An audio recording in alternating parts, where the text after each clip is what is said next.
on. I cannot wait to get your take. Let me just tell you something about Mel. Mel's been doing this show for a long time. And every time he says something, it comes to fruition. It happens. So I don't want to jinx this, but your record is pretty stellar on predicting what's going to happen. And I just want everyone to kind of sit and simmer in the gold and silver prices because you nailed it and you said they were going to go through the roof. So I have to give you props on this because not a lot of people are able to kind of see through the murk and give the analysis that you give. So I really appreciate you on that. So just got to give you some props. Yeah, well, no, I appreciate it, and I do think there's a lot of people out there who have talked about gold, Yeah. and the thing about a lot of these people is they tend to coincide that with at the same time the market is going to collapse, like the Ah, stock market. yeah, for sure. And I am one of the few people who has been saying gold and silver are going to go up, but also the stock market. Hmm. And obviously the stock market is down a little bit today, but I mean we literally hit new highs this week. So, I'm one of the few people that's like gold's going to 10,000, but so is the S&P 500. And so there's not a lot of people who have a way to reconcile why the stock market is going to keep going up, but also gold is going to keep going up. And so that is something that's a little bit unique to me, and that has actually been the right call because Nice. there's tons of people who are out there saying sky is falling, bonds Yes. are going to collapse, stock market's going to collapse, and gold's going to go through the moon. But there's not a lot of people who have been saying gold's going to go up a lot, stock Mhm. market's going to go up too, just not as much as gold. Interesting. Okay. All right. Of course, he'll take some callers, I'm sure. And the phone number to call in live to the show. The show's so different because I could just be a podcast, but no, I've made life a lot harder on myself to be a live show so that you can call in and you can text in a message, which is new to this show. So, of course, you can also watch on YouTube, X, and Rumble. But the Kate Daly Show. You can also go to katedalyradio.com and catch all the There's over like 8,000 hours of podcasts that you can get there. But the phone number is 435-680-2503. And I encourage you to do that because here I'll add it to the bottom of the screen just to make sure that you guys know the number. And so kind of tell us what you're thinking now. Tell us what gold and silver are at right now and what we're kind of like, more details. Yeah, I mean, so you mentioned, my ex account, and I was on there yesterday telling people to buy gold. And it Good. was the first time I was telling people to buy gold since September. So Okay. I love gold. I love silver. I think I would be shocked if gold's not $15,000 an ounce by 2030. I Mhm. think we're in a long-term bull market, 'Kay. and a lot of people, they're not used to this. They've never seen it, but you got to go back to 1971 when we Okay. were taken off the gold standard by Nixon, 'Kay. and within 10 years, at the time we were on the gold standard, gold was roughly $35 an ounce. 10 years later, it was $800 an ounce. Wow. That's a 25x return. Whoa. So if you Okay. said gold when this bull market started was Yeah. around 2000 Uh-huh. and it's going to go up 25 times from there, you're at 50,000. Now, I'm not saying we're going to do what happened between 1979 and Okay. 1981, which was at 25 times. But I think a lot of people that their mindset, they don't get it. They don't understand. They don't understand what gold can do in Mhm. a long-term bull market. And the first time I came on your show, I think gold was around 2000. And Yeah. then I told you, I Yeah. said it's going to Yeah. 5,000. It's going. Yeah. I mean, people can Did. go back to the shows. Like this is a phase shift. This is gold re-entering the monetary order. This is gold was the monetary system for thousands of years. Mhm. There was this brief aberration from 1971 until about 2 or 3 years ago Okay. where the basis of the monetary order was the United States Treasury bond. Mhm. That order is over. And Okay. whether it's Brazil, whether it's China, and Poland, Poland just announced, they're expanding their gold reserves by hundreds of metric tons of gold. These are central banks that used to own and buy United States treasuries. They're buying gold. That's not going to change. And what we saw in the gold market on Friday and Monday Mm-hmm. was we saw gold go parabolic. And this had a lot to do with the paper market and the futures market. Okay. So people that don't trade gold like I do, I trade futures. Uh, the gold futures contract expired on Friday. What does that mean? It expired on Friday. On Monday and Tuesday, there were a lot of people that were short gold, and they had to buy gold last week. They had to. They had no choice. Doesn't matter what cost it was, because if they did not close their short positions, Mm-hmm. they needed to deliver physical gold Okay. as of the close of business on Friday. So everybody was buying gold on Monday and Tuesday last week, and that's why it spiked like $500 an ounce on Monday and Tuesday. Okay. All those people closed those short positions, Mm-hmm. and then there was nobody left to buy because nobody wants to buy a futures contract that's going to close on Friday. They Right. start they started buying the April futures contract. So there were no buyers for the February futures contract. The contract collapsed. Once you came into yesterday, people needed to reopen their purchases, and that's why you're seeing gold doing today. Like on the overnight yesterday, gold was as low as something around 4,400. Now it's close to 5,000. It's up almost $600 in like 30 hours. um, this is just the beginning. Now, I'm not saying gold's going back to 5,500 this week. Mm-hmm. What I am saying is that this is a long-term, multi-year trajectory, and that a lot of people might look at the fall on Friday and say that's the end. It's over. Mm-hmm. Mm-hmm. But And you I'm saying no. This is just natural yeah. part of the process, and we're still in a multi-year, long-term bull market that will get gold to $10,000, $15,000 an ounce within the next 5 to 7 years. Wow. Okay. So here's a comment on the texting line 435-680-2503. Does he agree that CME raised margins triggered a sell-off?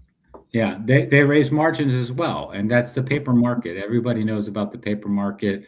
Um, there has been a concerted effort by central bankers to keep the price of gold low Okay. because it's a competitor to the United States Treasury and to the US dollar. And so everybody has wanted to keep the gold price like low. And not only that, but once in 1971, when we left the gold standard, you had central banks actually selling gold. The Bank of England used to be one of the largest holders of gold. Gordon Brown was the chair of the Bank of England, under which auspices they sold a lot of gold. Or no, excuse me, he was the exchequer, the finance secretary Okay. in Britain, who later became the prime minister. He sold almost all Britain's gold at $300 an ounce. I mean, it was like one of the dumbest moves you've ever heard of. And people just don't want to believe that this is actually happening, that gold is returning as the center of the monetary base. This is something I've been talking about for years. I wrote a book, Quaz. It's literally It's about Quaz. the It's a financial thriller. It's about gold becoming the center of the money. I wrote it in 2022, and at the end of that book, not to give anything away, but gold's close to $25,000 an ounce. So this is just what's happening. Gold is coming back as the replacement for the U.S. dollar. It's not going to go away. There's going to be volatility.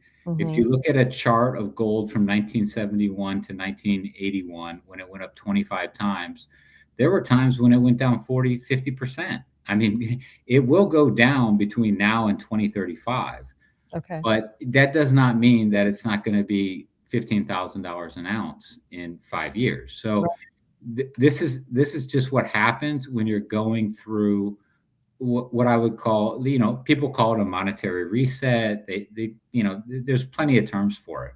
Mhm. I've said there's a lot of people who will talk about this. I think the one thing that I think differentiates me a lot is a lot of people then say, well, this must coincide, Mel, with a collapse of the financial system, or Mhm. and I just don't see that happening. I think the reason gold is going up is because people understand they can't let the financial system collapse. And the way you don't let the financial system collapse Okay. is you continue to print money and debase the dollar. And so, in nominal terms, the stock market will go up and it will look good on paper. Oh, we're at new highs. Right. But when you compare it to the price of gold, it's going to go down. Wow. So we have a deep state that wants to control everything, right, in digital money. So what are their moves? What are they doing to make sure that this doesn't happen? Like you said. Well, I think this ties in a little bit. I think we have to get into Kevin Warsh, Okay. who's been nominated by Trump as the new chairman of the Federal Reserve. Yeah. Um, Mhm. I know. Just I was it's just not reviewing pretty. it. Oh gosh. Yeah, it's bad. It's really it's as bad as Scott, the treasurer. So working for all the Soros funds and developing those. So yeah, it's bad. It's pretty bad. Yeah. Well, there's a connection to the Soros fund with Mhm. Warsh. There is a connection to the Rothschilds. There is a connection to the Estee Lauder fortune. Yeah. There is a connection to the World Jewish Congress. Yep. This is not anyone who's a market observer looks at Mhm. Trump who says we want lower rates, Mhm. we want essentially what they call easy monetary policy, Right. and he had four final candidates. He had Rick Reeder from BlackRock, he had Chris Waller, who's already on the board, Mhm. he had Kevin Warsh, and he had one other one he was looking at slips my mind right now. But the bottom line was he had four people, and three of them were known for wanting lower interest rates. They all wanted lower interest rates. Kevin Warsh was the one person during the financial crisis who said we need to have higher interest rates. He's someone who has said we should not print money. Mhm. And so if you look at everything that Trump has said, Mhm. and you say, why is he appointing someone who's considered what they call a hawk? So people that want low interest rates are called doves. People that want higher hawk. This Yeah. guy is hawkish, about as hawkish as they come. Okay. And you're like, why is he doing this? And then you look into the family. And then you say, okay, who is Kevin Warsh's wife?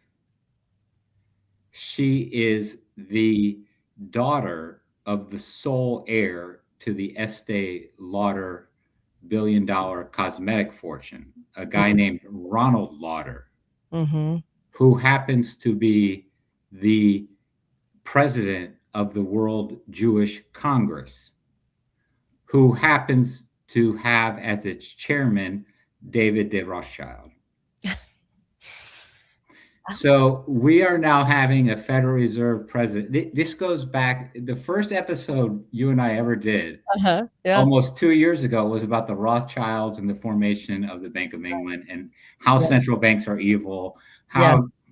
how there's this banking cabal. And this isn't about anti-Semitism or anything, religious. Right. This is just about facts. It's just the facts about Okay. banking and money Yeah. and yeah. Mhm. And how the Rothschilds and the Jewish banking cabal is still involved, whether it's Goldman Sachs, the Rothschild, like And I it's would still add there. pretend Jewish. What Pretend was that? Yeah. pretend Jewish. I think Well, they their keep allegiance is to money. Napoleon said this. yeah. Financiers have no patriotism, they have no nation. Yep. Their allegiance is to Yep. money. Yep. And it doesn't matter if they're Christian or Jewish or whatever. There's a cabal of families who Mhm. just happen to be Jewish, Yeah. that are the backbone of this central banking system. Yes. It's not there's a difference between like causality and correlation. Exactly. There tends to I be agree. there tends to be a Jewish correlation here, but I'm not Yes. implying causality. And I'm going Um, to imply that these people use that so that they have some protection from what they do because you're called bad names if you point it out or critique. oh, So I'm exactly. gonna add in that they're more like Satanists to me, but Yeah, you can't do it. You can't talk about it. You'll yeah. wind up like John Mearsheimer, who is shunned by academia because he wrote a book called the Israel Lobby, and I prefer his term, the Israel Lobby, Yeah. because if you think about what the Jewish World Congress is, and this is what Warsh's stepfather is the president of, like Mhm. what is it? Right. And you look on like Wikipedia, what is it? It's the diplomatic arm of the Jewish people, and Yes. it has UN recognition. Yeah. It's headquartered in Geneva, Switzerland. It's Is the there a Muslim World Congress? Is there a Christian World Congress? No. There's a difference between the way Jewish people operate and every other religion. They have a theocracy state in Israel, Mhm. and then they have something that overrides everything. Ronald Lauder is like best friends with Bibi Netanyahu. I mean, these guys are like tied at the hip.